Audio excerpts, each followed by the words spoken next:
পুরোদমে ভারত পাকিস্তান যুদ্ধ চলছে আর এই মুহূর্তে আমাদের হাতে এসেছে যুদ্ধের সবথেকে তাজা আপডেট সংবাদ। প্রথমেই জানাবো ভারতের সেই গর্বের রাফায়েল যুদ্ধ বিমান ভূপাতিত করল পাকিস্তান। পাকিস্তানের সামরিক অভিযান চালানোর সময় 3টি অত্যাধুনিক প্রযুক্তির রাফায়েল যুদ্ধ বিমান এবং 2টি অত্যাধুনিক প্রযুক্তির রাশিয়ার তৈরি যুদ্ধবিমান ধ্বংস করে দিয়েছে পাকিস্তানের সেনাবাহিনী। এরপরই পুরো বিশ্বে বিষয়টি নড়েচড়ে উঠেছে ভারতের সামরিক সক্ষমতা নিয়ে। কারণ যুদ্ধক্ষেত্রে সবথেকে যে অস্ত্রটি গুরুত্ব বহন করে সেটি হচ্ছে যুদ্ধবিমান। আর ভারতের 5টি যুদ্ধবিমানকে মাটির সাথে মিশিয়ে দিয়েছে পাকিস্তান সেনারা।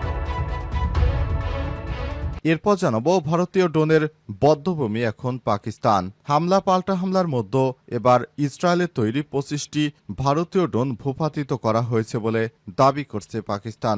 অত্যাধুনিক অস্ত্রশস্ত্রে সজ্জিত দিল্লির এতগুলো ড্রোন হারানোর ঘটনাকে বড় বিপর্যয় হিসেবে দেখা হচ্ছে। এদিকে দিল্লিতে উচ্চ সতর্কতা জারি, বাতিল করল সরকারি কর্মচারীদের ছুটি। ভারতের বিভিন্ন বর্ডার এলাকায় হামলার পর দিল্লিতে জারি করা হয়েছে উচ্চ সতর্কতা, বাড়ানো হয়েছে নিরাপত্তা, সঙ্গে সঙ্গে বাতিল করা হয়েছে সরকারি কর্মচারীদের সমস্ত ছুটি। সন্ধ্যার পর থেকেই দিল্লির আকাশে পাকিস্তানের মিসাইলে ভরে যায়। জানাবো 3 সামরিক স্থাপনায় হামলার অভিযোগ ভারতের প্রত্যাখ্যান পাকিস্তানের। পেহেলগামে হামলার জেরে গত মধ্যরাতে পাকিস্তানের আজাদ কাশ্মীর এবং অন্যান্য স্থানে বিমান হামলা চালায় ভারত। এর জবাবে তাৎক্ষণিকভাবে ভারতের বিমান লক্ষ্য করে পাকিস্তান পাল্টা হামলা চালায়। এর একদিন পরই আবার ভারত 3 সামরিক স্থাপনায় হামলা করেছে বলে অভিযোগ করে, তবে তাদের অভিযোগ প্রত্যাখ্যান করে দিয়েছে পাকিস্তান। এবং সর্বশেষ জানাবো নিষিদ্ধ হচ্ছে যুবলীগ স্বেচ্ছাসেবক লীগ, বললেন আসিফ মাহমুদ সজীব ভুঁইয়া।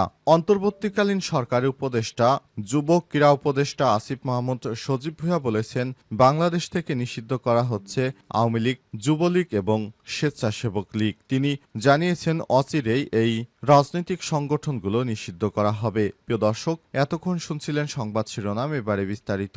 তবে তার আগে বন্ধুরা অনুরোধ থাকবে এই সংবাদটিতে একটি লাইক দিন। এই চ্যানেলে আপনি নতুন হয়ে থাকলে আমাদের সংবাদটি দেখতে দেখতে চ্যানেলটি সাবস্ক্রাইব করে রাখুন। কমেন্ট করে বন্ধুরা আপনার মূল্যবান মতামত জানিয়ে দিন আপনি বিশ্বের কোন দেশ থেকে বা বাংলাদেশের কোন স্থান থেকে আমাদের সংবাদটি দেখছেন এবং শুনছেন। আর বন্ধুরা, ভারত পাকিস্তান যুদ্ধে আপনি কোন দলকে সমর্থন করেন কমেন্ট করে জানিয়ে দিন। এবারে বিস্তারিত।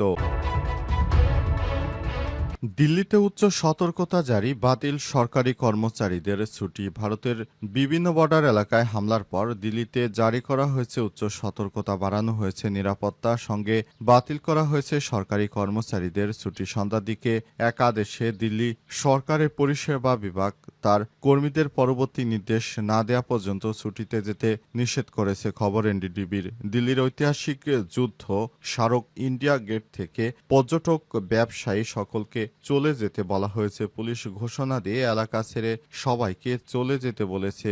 ওই এলাকা নিয়ন্ত্রণে নিয়েছে যান চলাচল। কর্মকর্তারা জানিয়েছে যে কোনো জরুরি পরিস্থিতিতে স্বাস্থ্য দুর্যোগ ব্যবস্থাপনার প্রস্তুতি পর্যালোচনা করার জন্য জেলা ম্যাজিস্ট্রেটরা তাদের অধস্তনদের সাথে বৈঠক করছেন।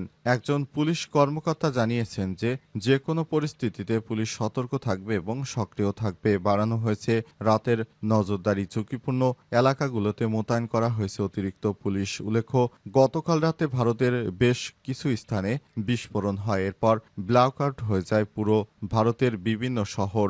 এরপরই সেখানে পাকিস্তান মুহুর্মুহুর হামলা চালায়। এই হামলায় কি পরিমাণ ক্ষয়ক্ষতি হয়েছে তা এখনো ভারতের পক্ষ থেকে বলা হচ্ছে না। ভারতের 5টি যুদ্ধবিমান ধ্বংস হলেও তারা একবারও মুখ ফুসকে বলেনি যে আমাদের যুদ্ধবিমান ধ্বংস হয়েছে। কিন্তু শেষ পর্যন্ত রাফায়েলের সেই নির্মাতা প্রতিষ্ঠান ফ্রান্সই জানিয়ে দিয়েছে রাফায়েল ধ্বংস হয়ে গেছে। ভারতের গর্বের রাফাল ভূপাতিত করল পাকিস্তান। পাকিস্তানে হামলা করতে গিয়ে অন্তত ৫টি যুদ্ধবিমান হারিয়েছে ভারত। তবে ভারত প্রথমে বিষয়টি স্বীকার করেনি। তবে বিভিন্ন বিদেশি গণমাধ্যম যখন সংবাদ প্রকাশ করতে শুরু করে তখনই ভারত অবশেষে স্বীকার করেছে তারা তাদের রাফাল যুদ্ধবিমান হারিয়েছে।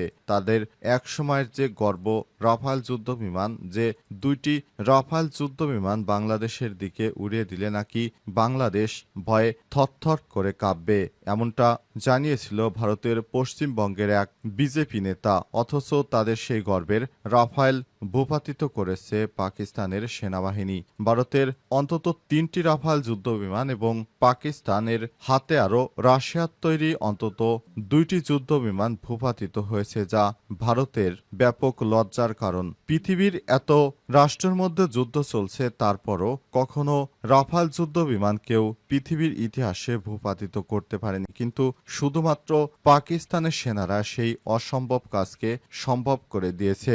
পাকিস্তানি যোদ্ধারা ভারতের সেই আগ্রাসী মনোভাবকে মাটির সাথে মিশিয়ে দিয়েছে। ভারত যে গর্ব করেছিল তাদের রাফাল যুদ্ধবিমান দিয়েই পাকিস্তানকে ধ্বংস করে দিবে, কিন্তু যুদ্ধের প্রথম দিনে ভারতের ৫টি যুদ্ধবিমান হারায় পাকিস্তানের হাতে। পাকিস্তানের আকাশ সীমানায় এগুলো ঢুকতে তো পারেনি, বরং সেগুলো ধ্বংস হয়ে গেছে। এটি হচ্ছে ভারতের জন্য উপযুক্ত শিক্ষা। ভারতীয় ড্রোনের বধ্যভূমি পাকিস্তান। হামলা পাল্টা হামলার মধ্যে এবার ইসরায়েলি তৈরি ২৫টি ভারতীয় ড্রোন ভূপাতিত করা ভারতীয় ড্রোনের বধ্যভূমি পাকিস্তান। হামলা পাল্টা হামলার মধ্যে এবার ইসরায়েলি তৈরি ২৫টি ভারতীয় ড্রোন ভূপাতিত করা হয়েছে বলে দাবি করেছে পাকিস্তান। অত্যাধুনিক অস্ত্রে সজ্জিত দিল্লির এতগুলো ড্রোন হারানোর ঘটনাকে বড় বিপর্যয় হিসেবেই দেখা হচ্ছে। এর আগে ৫টি ভারতীয় অত্যাধুনিক যুদ্ধবিমান ভূপাতিত করার দাবি করেছিল ইসলামাবাদ। এছাড়াও সীমান্তে ৫০ জনের মতো ভারতীয় সেনা হত্যা করা হয়েছে বলে দাবি করেছে দেশটির পক্ষ থেকে। উত্তেজনার মধ্যে দুই দেশের নিরাপত্তা কর্মকর্তাদের মধ্যে যোগাযোগ হয়েছে বলে জানা গেছে। এদিকে ভারত দাবি করেছে পাকিস্তান এবং পাকিস্তান শাসিত কাশ্মীরের অভ্যন্তরে সন্ত্রাসীর ঘাঁটিতে বিমান হামলায় কমপক্ষে ১০০ জন সন্ত্রাসী নিহত হয়েছে। অন্যদিকে পাকিস্তানের হামলায় নিহত ভারতীয়দের সংখ্যা বেড়ে ১৬ জনে দাঁড়িয়েছিল। সেনাবাহিনী পাকিস্তানের একাধিক স্থানে বিমান প্রতিরক্ষা রাডার সিস্টেমগুলোকে আঘাত করেছে। যদিও ভারতীয় ড্রোন হামলায় সামরিক স্থাপনা ক্ষতির দাবি খারিজ করে দিয়েছে পাকিস্তান। সংঘাতের মধ্যে দুই দেশের নেতারা হুঙ্কার দিয়ে যাচ্ছেন। জাতির উদ্দেশ্যে দেওয়া ভাষণে পাকিস্তানের প্রধানমন্ত্রী শাহবাজ শরীফ নিরপরাধ শহীদদের প্রতি ফোঁটা রক্তের বদলা নেওয়ার ঘোষণা দিয়েছেন। অন্যদিকে ভারতের প্রধানমন্ত্রী এস জয়শঙ্করও সাফ জানিয়ে দিয়েছেন হামলা হলে কঠোর জবাব দেওয়া হবে। প্রতিবেশী দুই দেশের সংঘাত যখন চরম পর্যায়ে পৌঁছেছে তখন তাদের মধ্যে শান্তির দূত হওয়ার আগ্রহ প্রকাশ করেছে যুক্তরাষ্ট্রের প্রেসিডেন্ট ডোনাল্ড ট্রাম্প। এছাড়াও বেসামরিক নাগরিকদের জীবন নিষিদ্ধ হচ্ছে যুবলীগ স্বেচ্ছাসেবক লীগ, বললেন আসিফ মাহমুদ। নিষিদ্ধ হতে যাচ্ছে আওয়ামী লীগের সহযোগী সংগঠন যুবলীগ স্বেচ্ছাসেবক লীগ। বৃহস্পতিবার ৮ই মে রাতে যুব ক্রীড়া উপদেষ্টা আসিফ মাহমুদ সজীব ভুঁইয়া নিজের ভেরিফাইড ফেসবুক পোস্টে তথ্য জানান। পোস্টে লিখেছেন, নিষিদ্ধ হতে যাচ্ছে আওয়ামী লীগের সহযোগী অঙ্গ সংগঠন যুবলীগ স্বেচ্ছাসেবক লীগ। সপ্তাহ খানেকের আগে থেকেই প্রসেস করে সব ফরমালিটি শেষ করে এখন চূড়ান্ত পর্যায়ে রয়েছে। তিনি আরও লিখেছেন, গণহত্যাকারী আওয়ামী লীগ এবং তার সহযোগী সংগঠনগুলো নিষিদ্ধ এবং রাজনৈতিকভাবে নিশ্চিহ্নকরণ নিশ্চিত করায় জুলাই গণ অভ্যুত্থানের অঙ্গীকার এবং জুলাই গণ অভ্যুত্থান সেভাবেই এগিয়ে যাচ্ছে। যেভাবে আওয়ামী লীগকে নিষিদ্ধ করা হবে, আওয়ামী লীগকে বাংলাদেশের মাটি থেকে ব্যান করে দেওয়া হবে, এ লক্ষ্যেই তারা কাজ করছে এবং সেভাবেই সামনের দিকে এগিয়ে যাচ্ছে, এমনটাই জানিয়েছে তারা।